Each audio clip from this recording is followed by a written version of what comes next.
আমান ভাই, তুমি বিমানের গতিতে রস নিয়ে যাও, তোমার একদিনও ধরতে পারি না, আজকে রস খাওয়া হয় দাও। আরে ভাই, আমার পুরো বাংলাদেশ রস সাপ্লাই দেওয়া লাগে, আমার কি রাস্তা গেলে চলবো? আজকে রস দাও।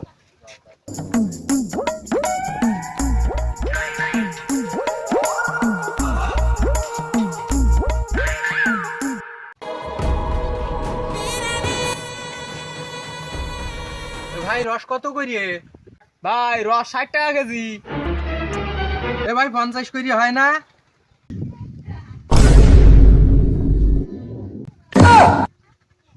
এ রস লে নাকি রস? ওটা মিষ্টি রস। এ কি রস আলায়? ওর সাথে কি দরদাম করলি চলে? ও পুরো এশিয়া মহাদেশে রস সাপ্লাই দেয়, ও এতক্ষণ দেওয়া কেন্দ্রখালির খাল পার হয়ে গেছে।